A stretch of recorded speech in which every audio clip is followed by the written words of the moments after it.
News എന്ന് പറയുന്ന new ഇയറുമായി ബന്ധപ്പെട്ടൊരു news എന്ന് പറയുന്നത് ഇപ്പോൾ നിങ്ങൾ ബിറ്റ്കോയിൻ മൈനിങ് ചെയ്യണമെങ്കിൽ അവർക്കായിട്ടുള്ളൊരു ന്യൂസാണ്.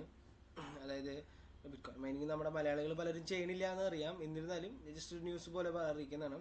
ബിറ്റ്കോയിൻ്റെ ഡിഫിക്കൽറ്റി 1.6%, 6.5% ഇൻക്രീസായി. അതായത് ജനുവരി 6-ാം തീയതി ബിറ്റ്കോയിൻ്റെ ഡിഫിക്കൽറ്റിയിൽ റീ അഡ്ജസ്റ്റ്മെൻറ്റ് നടന്നിട്ടുണ്ട്. ഓക്കെ, അത് ഒറ്റയടിക്ക് തന്നെ ഡിഫിക്കൽറ്റി ചാർട്ടിനെ ഭയങ്കരമായിട്ട് ഉയർത്തിയിട്ടുണ്ട്. ഇപ്പോൾ നിലവിൽ 73.20 ടെറാഹാഷിലാണ് ബിറ്റ്കോയിൻ നെറ്റ്വർക്ക് ഇപ്പോൾ നിലവിൽ പ്രവർത്തിക്കുന്നത്. സോ ഇനിയിപ്പോൾ അടുത്ത റീ അഡ്ജസ്റ്റ്മെൻറ്റ് വരാൻ പോണത് ജനുവരി 18-ാം തീയതി ഒന്നുകൂടി റീ അഡ്ജസ്റ്റ്മെൻറ്റ് വരും.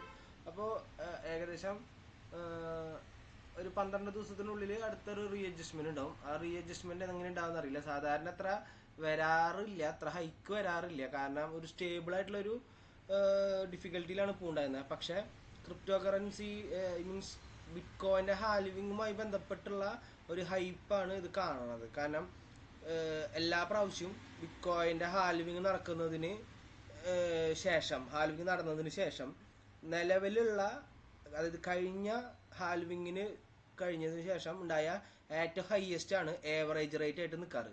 അതായത് കഴിഞ്ഞ പ്രാവശ്യത്തെ ഏറ്റവും ഹയസ്റ്റ് ഏകദേശം 50 ലക്ഷം തൊട്ട് 60 ലക്ഷത്തിൻ്റെ റേഞ്ചിലായിരുന്നു.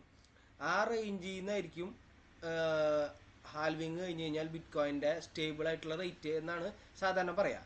അപ്പോൾ അത് എക്സ്പെക്റ്റ് ചെയ്തുകൊണ്ടാണ് നിലവിൽ മൈനേഴ്സ് കൂടുതൽ ഇതിലേക്ക് തിരിച്ച് വരണതെന്നാണ് മനസ്സിലാക്കാൻ കഴിഞ്ഞിരിക്കുന്നത്. അപ്പോൾ എല്ലാവരും അതൊന്ന് ശ്രദ്ധിക്കുക. Okay, by.